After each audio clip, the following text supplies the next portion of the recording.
So good morning, everybody, and welcome to a special episode of Environmental Social Justice. We have a special guest today, Mr. Adrian Hightower, who is with the Metropolitan Water District. So good morning, Adrian. Hey, good morning, everybody.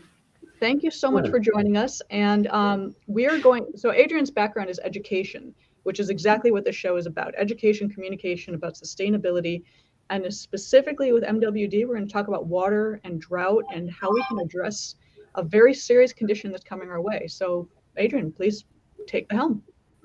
Sounds good. Hey, so how you doing? I'm Adrian Hightower. I work for the Metropolitan Water District of Southern California, which is the largest provider of treated water in the nation that very few people have heard of. And that's okay. That usually means we haven't made any major mistakes. But you'll be hearing more from us and your water agencies as we get through this latest drought. And my role at Metropolitan is I'm our education unit manager, which means I'm in charge and I work with a team of folks that teach students and teachers about water. So from pre-K all the way to college, we teach them about the chemistry of water, the science, the social science, the social justice of water, the history of water, the art of water. And so usually our messages resonate with a wide audience. So happy to tell you about drought and water and any other questions you have. So yeah, I think most importantly, because we are based in Southern California, and it is a worldwide issue as drought, but what can we do in Southern California to help use less water, consume less water, recycle? Sure. Again, we approach it from a student perspective, and we've had an education program for about 35 years because we recognize that not only do we need different, habits, but we need different mindsets. And so we're interested in generational changes and thinking about water. And the best example is smoking. I'm kind of old enough to remember smoking on airplanes, right? That was a thing, right? But we've had a generational shift in how we think about smoking on airplanes. If you put my kids on a plane with smoke on it, they'll think it's going down, right? Because they've reset. We're trying to do something similar with water. So change expectations. So, of course, we reinforce the adage about conserving the water that you use outside. Outdoor use is about 80% of our water use. So your lawns and that such. But really, we need a change in thinking in terms of expectations of what our landscapes should look like in this Mediterranean climate. We have an adage about, turning the water off while you're washing your hands and taking a short shower, which is important. But we also need a change in thinking of how we distribute our water and an appreciation of how ubiquitous our water is. So we're trying to engage students in understanding that water is not just for brushing your teeth, and it's not just for taking a shower, that it's used in industry. And every manufactured clothing uses water. Every silicon product for your phone has a water component to it. The food that you eat in agriculture uses a tremendous amount of water, the bulk of our water. And we have to balance all of those needs. So changing our mindset and appreciation for this resource is important, and including the habits. But in the short term, really, the simplest thing that we all can do is monitor our outside water utilization. That's where most of our water in the urban sector comes from. You're absolutely right. We don't have a lawn. We have rocks in front with some decorative water tolerant plants. Yeah. But most importantly, see, I grew up in Michigan, and we're surrounded by water in Michigan. So I grew up wasting water. I just didn't know. And it took me years to turn off the tap when I'm brushing my teeth, to when I have extra glass of water, instead of just throwing it down the sink, I throw it out in the garden. Why not use the excess water? Right. And little mindsets that are really hard to grasp sometimes. Yeah. What are your top 3 recommendations for people like me who may not know any better? Honestly, again, I usually focus on students, but kids. And honestly, the best way to get that is as an understanding of what is underneath all of the things that we kind of take for granted. So, for example, you mentioned water use in Michigan, which makes a lot of sense because there's a lot of water in Michigan. And if you look at some of the constraints that we have in Southern California, it's because if you look underneath, a lot of the laws that govern how we use water come from the East Coast and come even further back from England, right? Those are common law water laws where you have riparian rights. Everybody can take as much water from the river if you live along the river as you want. That works well in England. It doesn't work well in Southern California or in Australia. And so we have these layers of water rights and water laws that influence how we deal with water. I think, one more interesting thing that we kind of pops and blow students' minds is we tend to think of like water as this commodity that you get from a water bottle, and it is not. In Southern California, it is a real property. It is a legal, right to water as opposed to a commodity until you put it in a bottle. Once you put it in a bottle, you can sell it like a commodity in trade. Huh. But until then, so it's better to think about water like air. So for example, who owns the air that you're breathing right now? Is that air owned by you because you're in your personal space? Is it owned by the city? Is it owned by the state? If somebody walks in to your space, should you charge them for the air that they're consuming? If somebody is suffocating and has no air, are you legally obligated to give them air?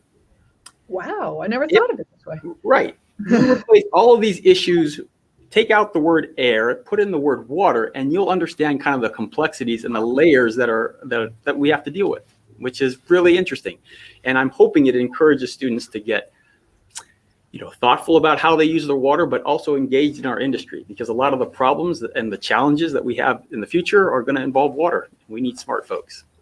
Well, what about federal issues related to water? I mean, just a simple example, I took my parents on a road trip a few weeks ago. We went to Nashville and we stayed at a couple hotels along the road trip. There is no such thing as water preservation as far as low flush toilets, shower heads. It was just amazing. That really struck me how much water was in the toilet. It looked like enough to halfway fill an ocean. And I'm thinking that, our rules don't apply to various places. And if this is kind of a national issue, if we're all worried about, almond farming and the effects that this drought is having on almonds as a commodity and food sources that are going to cause inflation, where do we all kind of jointly get together on this issue of water conservation? Because we've got an issue here in California, but yet at the same time, it's going to become a national issue. Yeah, national, global. I don't know if you can see it, but the map behind me, this is kind of the highlighted area is the Colorado River Basin. And Metropolitan is in charge of the Colorado River Aqueduct, which brings the water from Lake Havasu about 242 miles to Southern California. And that's like almost a third of the water that we use. And actually in a drought like this year, that's almost half of the water that the region is using. We're heavily relying on that this year. But that means that's cooperation between 7 states, right, who have very different priorities, 2 countries, Mexico and the United States. Oh. And historically it's 10 tribes, but in reality it's 29 different Native American tribes that have federal rights to those water. And everybody has different priorities. And the thing that we try to drive home to students to appreciate their understanding is that right now the system works okay. It's pretty good. And the only reason it works is because we cooperate. There are a lot of things that we have to do to improve it. There's a lot of things that we have to do to update it to meet a 21st century climate. And the thing that we have to do is learn the lessons from history, that the good lessons and the bad lessons. The good lesson is when we cooperate, we can make amazing things happen. Some of the bad lessons that we have to learn is historically we usually, dismiss folks that this is about environmental social justice.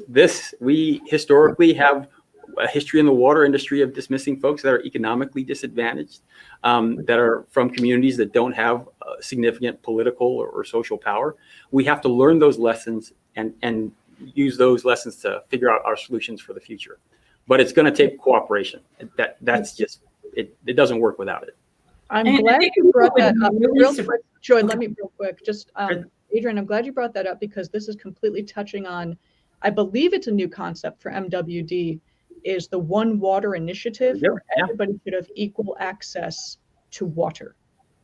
And that has not been the case in the past. So I'm sorry, Joy, please continue. Yeah. Oh, no, I'm kind of like along the same lines. People would really be surprised how much brown water there actually is in LA County. Various communities like Gardena, the people our next door neighbors don't have access to clean water. They can bring bottles of water into the office that are just brown.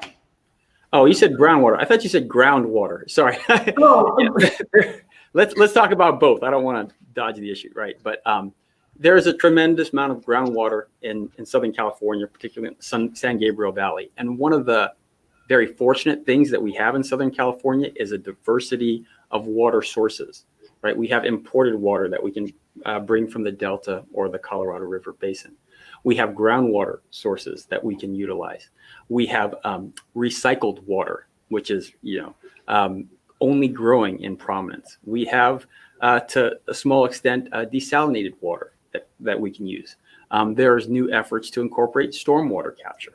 The fact that we have a variety of water sources means that we can rely on different sources when others are unavailable, and we are flexible to adapt to the challenges that come. You mentioned brown water, and I don't want to dodge that one. You cannot dismiss the realities of communities, and particularly communities that have been disadvantaged or underinvested in over the years, and that is everywhere. Wendy knows that I do work in Uganda and East Africa. We are very fortunate here to have an infrastructure that can accommodate and fix. We have all the tools we need to address it. It is not a matter of technology. It's a matter of policy and funding. And that's where the challenges come. I'm glad you mentioned policy and funding. Yeah. Many years ago, I came up with what I thought was a stupid idea. Fast forward 5-10 years, I'm like, not so dumb anymore. So coming from Michigan in the Midwest, there's a lot of flooding. Grosse Pointe, where I grew up, had a huge storm a few weeks ago and everyone's basements got destroyed. And I'm thinking, okay, if we can build a pipeline that went from Canada to Texas to take oil, can we build a pipeline that goes from the Midwest that's drowning, take it to the Colorado, filter it as you go along? And people are like, well, there's no money in it. I'm like, okay, I get the fact there may not be money in it, but we're dying. We have a drought in the West. People are flooding in the Midwest. Again, dumb idea, but I'm not going to dismiss anybody's ideas these days. But I will, again, we try to emphasize students to look and learn from history. If you go back 80 years ago, somebody had the bright idea of it. Say, hey, you know what? There's a bunch of water in, Nevada, and we're here in Los Angeles. And they said, why don't we just build an aqueduct for 242 miles through the desert where there's no roads, there's nothing there. And by the way, if we're going to do it, why don't we also build a bunch of power plants, pumping plants? Why don't we drill through mountains? All of this was done. Why don't we, and we call them pipes, but they're not really pipes. They're tunnels. Like you can drive buses through these, tunnels that bring all of this water to Southern California. In the case of the State Water Project, if you've ever driven to San Francisco, then you've gone up and over, the Grapevine, the Tehachapi's. One of the biggest loads in California, electrical loads in California, is the Edmondson pumping plant, which pumps water up and over that mountain range, about, I think it's 2,000 meters approximately, or it's 1,900 feet, one of those. It's a big mountain. You can drive over it.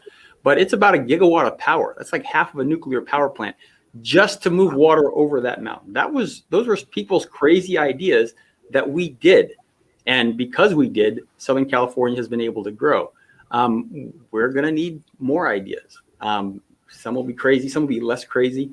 Honestly, I think recycled water is one of the less crazy, more near-term solutions that you're going to see large investments in. But yeah, no, it's gonna be, we're gonna have to go all in on it. So when you start hearing about like the towns, like I think it's in Northern California that is absolutely running out of water.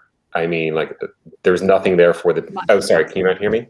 No, I think I just want to hear Northern California. You're talking about the current drought where very little water is currently available. Pretty much out of water, or it was on the news about a few weeks ago. I don't know exactly how long, but they're running out of water. How do you foresee, because I know the future, because this is becoming, the issues are becoming greater and greater and greater, where you're talking about, you know, the one lake where they've stopped allowing boating on it because the levels are getting to be too low.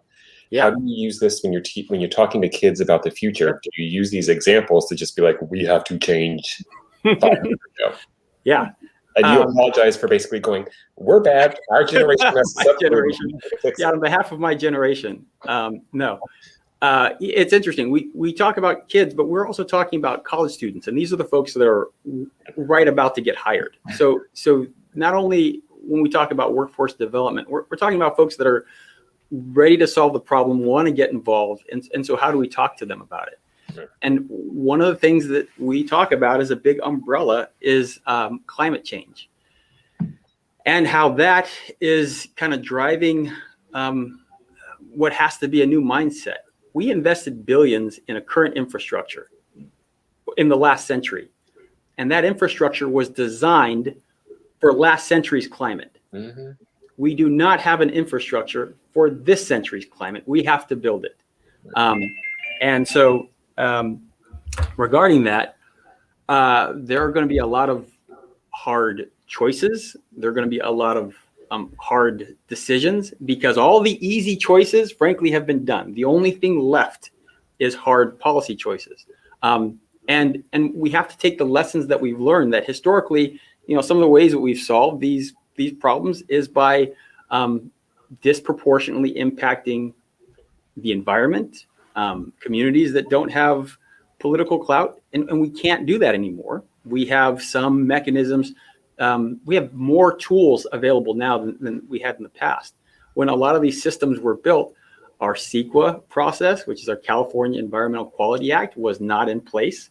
That is in place. That gives communities a voice and a role in the process of how we do major infrastructures. But you know, to your point, Joel, we got to hurry up because it's a problem now, and our projects, you know, these investments are 20, 30 years in the making to create the solutions that we need now. And so we got to get going. In one sense, the recent, you know, I think it was just yesterday, the infrastructure bill passed. That is good news, not only for roads and bridges, but for water. And I'm hoping that some of that gets diverted towards workforce development, because we're going to need modern workers that are digitally native, that don't fall into traditional job descriptions, that are going to be coming up with some crazy ideas, and some of them will work. So that's generally how we talk about it, talking about learning the lessons that we've had, considering climate change as kind of an umbrella, you know, concept, and how we address these issues going forward, and really just hurrying up and getting to work. We do need to hurry up and getting to work. That is absolutely right. And the infrastructure does need to be modernized. So I do want to get to the second discussion, because Adrian is a huge philanthropist, volunteer, board member for charities. But closing out on MWD, it's like, please conserve, please be knowledgeable of everything you do. Learn. MWD is a great resource. They have a great website. Just learn from them. We actually updated the website this week. So there's a lot of good stories there. Yeah, including that one water concept that you mentioned. So please take a look. And just remember, everyone should have equal access to water. We're all humans. We're all the same. I don't care where you grew up. We all have access to water. Now, Adrian, please tell us about this amazing, when I met you and you were talking about your charity that you're working on in East Africa, please tell us. Right. I love what you're doing. Happy to. Since 2003, I've been working in West and East Africa on energy issues and water issues. And it is actually in West Africa, Mali in particular, where I learned the importance of water. I was installing solar panels on a village and about 50 kilometers outside of Timbuktu. It's a real place. And they're like, great, thank you for this lighting. This is wonderful. Please go fix our well. I'm like, I don't do water. I don't fix. What are you talking about? And I learned again and again that when it comes to your priorities as humans that we all share, your priorities essentially go air, water, and then energy. You can survive, 3 minutes without air. You can survive, 3 days without water, and about 3 weeks without energy or food, And so water trumps energy. And so I shifted my work from renewable energy projects to renewable energy projects that tied to water issues. And so it's been really interesting. It's taken me to a number of countries, Morocco, Ghana, Mali, on the east, Uganda, Kenya, Ethiopia, South Africa as well, Tanzania. And then more recently, since 2008, I've been focusing work in northern Uganda through Aid Africa. And that's because after I've been with a lot of different NGOs, there's an ecology of NGOs throughout the continent. I found one that really took a holistic approach that looked at communities and not only do they need energy, but they also need water. They also need education, and they also need, and so we worked with some of the most challenged communities in northern Uganda. And these are communities where traditional microfinancing models just don't necessarily work. They are communities that were formerly internally displaced. So they were in camps and they were returned to villages that essentially had nothing. When you return to a village after 10 or 20 years, it's just, it's just a field, right? So you need wells. You need trees that you can plant to grow food and for firewood. You need health services to some extent. So that's some of the things that we do at Aid Africa. We focus on a whole community. We work on water. We work on energy through efficient cook stoves. We work on health, and we work on education. And the last thing I'll say is one of the reasons I really liked Aid Africa is because it's not me doing the work. I'm just on the board fundraising and really doing auditing. We have indigenous communities that do the work, speak the language. We send them the funds. They help direct and guide the tactics that are used. We just try to make sure everything's above board. And that's why I really like the work that we do in Aid Africa. It's aidafrica.net if you ever want to check it out. I absolutely love what you're doing. And when we met and you told me you do take volunteers, I believe, maybe We not do right every now. year, except last year. And this year's trip has been delayed due to this pandemic thing. But I've taken students there. We take all kinds of folks. I think the oldest person we took, the average age is about 50, 60, so we get a lot of folks who have time, retired, want to learn something new, and we bring them. It's great. I absolutely love that. Mhm. And in closing, so aidafrica.net, MWD, check out their website. Lots of good information there, lots of tips and tricks and trades of how to conserve water, reuse, repurpose. I love the recycling of water. I think everyone should be doing that in every capacity they can. And if anyone wants, Joy or Joel, if you have any closing comments. Just great work, Adrian. We need the Yes. education out here. Exactly. Cool. Thank you, All Joey. about- Thank you, Joel. Thank you, Wendy. I really appreciate your show. Love it. Thank you so much. And it's all about Mhm. education, communication. Most importantly, no shaming, no blaming. Every little bit helps. If we all do a little bit together, it's going to have a huge impact. That's just a proven fact of life. So thank you all very much. Have a wonderful day. Enjoy the rest of the week. Take care.